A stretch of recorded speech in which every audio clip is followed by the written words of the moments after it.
हन्ना अरेंडेथ 20वीं शताब्दी की वो थिंकर है, वो इंसान है जो कि अपनी पर्सनल और अपनी कम्युनिटी, जो उनकी ज्यूइश कम्युनिटी थी, उसके गम से उठ करके उस बंदी ने बड़े ही गहराई से मॉडर्न टोटलिटेरियनिज्म और ये जो सर्वसत्तावादी जो फिनोमिना आया, चाहे वो नाजीवाद हो, चाहे कम्युनिज्म हो, उसकी एनालिसिस की।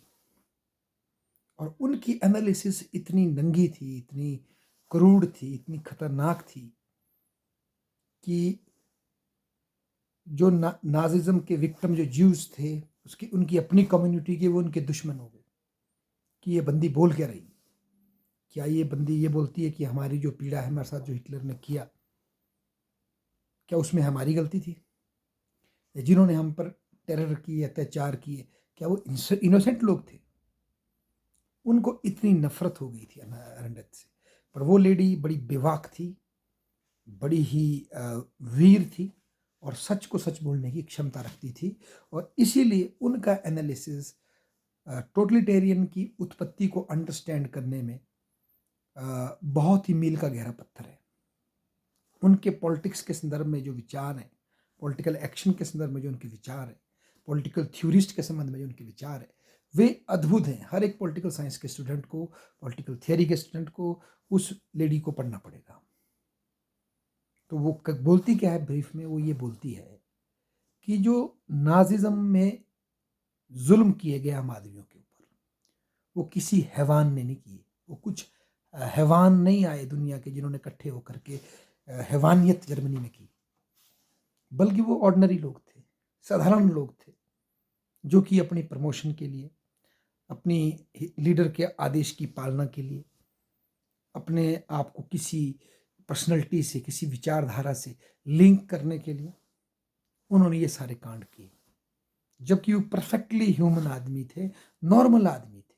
और इसको समझाने के लिए उस बंदी ने, जो नाजी कैंप का एक व्यक्ति आयुष्मान जो पकड़ा गया था, उस पर जब ट्रायल होता है तो उसको उसको एक्सप्लेन करके समझाने का प्रयास किया।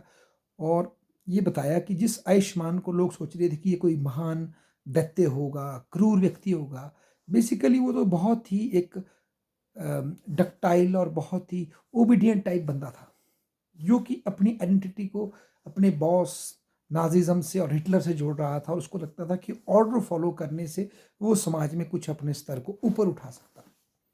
तो एक बड़ा सिंपल आदमी था। इसके लिए उन्होंने शब्द यूज किया बेनिलिटी ऑफ इवल, कि असली जो अत्याचार है, जो बुराई है, वो बड़े साधारण लोग करते हैं, ना कि बड़े दैत्याकार, बड़े क्रूर, बड़े मेंटली साइकोपैथ लोगों की जरूरत होती है इसके लिए। बल्कि सिस्टम ऐसा बना है कि बड़े ही ऑर्डिनरी, सिंपल और जिसको आप सामान्य मानवीय कहेंगे, वो ऐसा कांड कर रहे हैं। और इसके पीछे कोई नाजिज्म जिम्मेदार नहीं है, हन्ना अरेंडेथ कहती है। नाजिज्म या फासिज्म की विचारधारा जिम्मेदार नहीं है, बल्कि जिम्मेदार है मॉडर्निटी। मॉडर्निटी में जो रिनेसांस और ये जो पीरियड आया, इसके बाद से जॉन लॉक जैसे फिलोसफरों ने और जो मॉडर्न फिलोसफर आए, पॉलिटिकल थियरिस्ट आए, उन्होंने पॉलिटिक्स का केवल एक महत्व रखा, वो ये कि राज्य की स्थापना करना और लोगों के जीवन को अच्छा बनाना। तो पॉलिटिक्स को सिर्फ एक टूल के रूप में यूज किया गया, चाहे फिर वो मार्क्सवादी हो, चाहे उदारवादी हो, जिसका लक्ष्य है लोगों के जीवन को अच्छा बनाना। पर पॉलिटिक्स को अ वे ऑफ लाइफ, एक सोशल एग्जिस्टेंस का महत्वपूर्ण पार्ट नहीं समझा गया, एक टूल समझा गया जिसको कि लक्ष्य को प्राप्त करने के बाद छोड़ा जा सकता है। और इसकी वजह से क्या हुआ, मॉडर्निटी में लोग आए तो लोग पॉलिटिक्स में इन्वॉल्व ना होने की वजह से लोग एलिनेट हो गए। और लोग व्यक्तिगत स्तर पर, मार्क्स ऐसा बोलता है, वैसे एलिनेट नहीं हुए।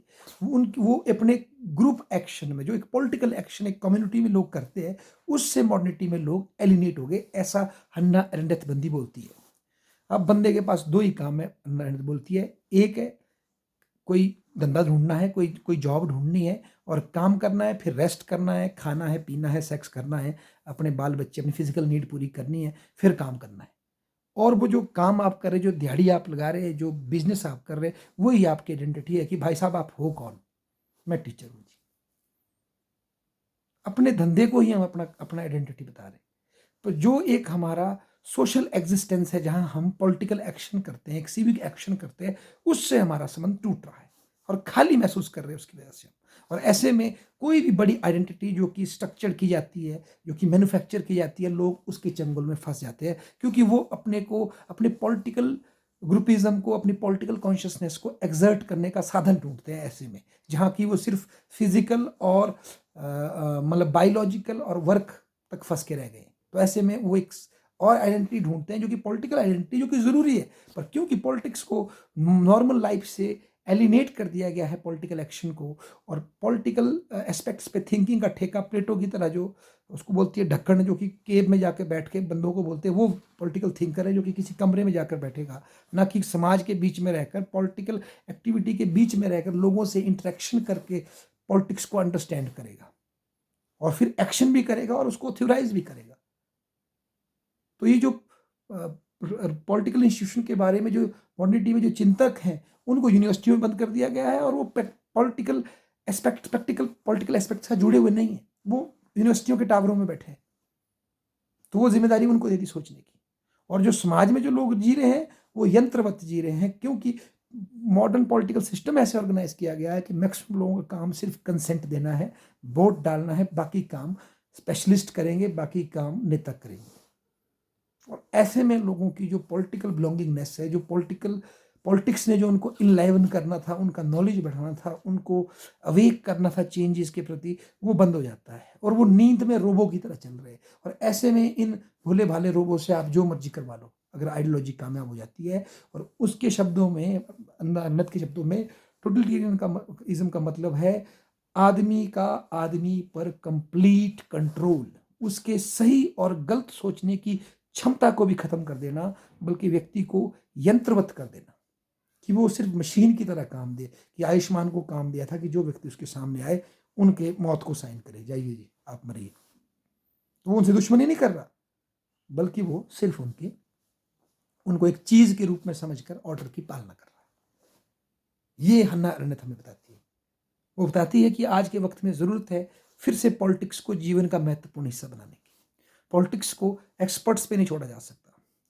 पॉलिटिकल एक्टिविटी हमारे सोशल एग्जिस्टेंस का पार्ट है। ये किसी अच्छी लाइफ को अटेन करने के बाद, राज्य की स्थापना के बाद, न्याय की स्थापना के बाद छोड़ी नहीं जा सकती। ये हमारे एग्जिस्टेंस का पार्ट है और ये हमें चाहिए। फिर से हमें पॉलिटिसाइज होने की जरूरत है, तभी हम सोशल ऑर्गेनाइजेशन में एथिक्स को ला सकते हैं। और जो ये एक तरह की दिशाहीनता जो पोस्ट मॉडर्निज्म के कारण आ गई है, वैल्यू न्यूट्रलिटी जो पोस्ट मॉडर्निज्म ने ला ली, इसका कारण यही है कि मॉडर्न पॉलिटिक्स ने मासेस को क्रिएट किया है, ना कि सिटीजन्स को क्रिएट किया। क्योंकि लोगों के हाथ से पॉलिटिकल एक्टिविटी, उनकी जो एक ग्रुप कॉन्शियसनेस है, उनकी जो एक कलेक्टिव एक्शंस की कैपेसिटी है, उसको छीन लिया है।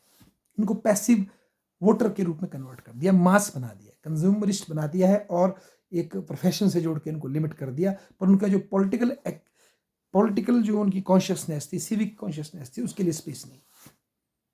तो ऐसे में वो बेचारे किसी भी आइडेंटिटी से जो कि फॉर्मेंट होती है फिर बड़े पॉलिटिकल पिक्चर पे, उससे अटैच हो जाते हैं, और उससे नाजिज्म के लिए स्कोप खड़ा हो जाता है, और फासिज्म के लिए स्कोप हो जाता है, कम्युनिज्म के लिए स्कोप खड़ा हो जाता है। इसका एक ही इलाज है, हमें ऐसे सिटीजन चाहिए जो कॉन्शियस है। सबसे बड़ी बात, वो अपने मानव के चिंतन करने के और डिसएग्री करने के या एग्री करने के, बल्कि स्पेशली डिसएग्री करने की कैपेसिटी को जीवित रखते हैं। उनकी हमें जरूरत है, ऐसा हन्ना अरेंडेथ बोलती है। धन्यवाद।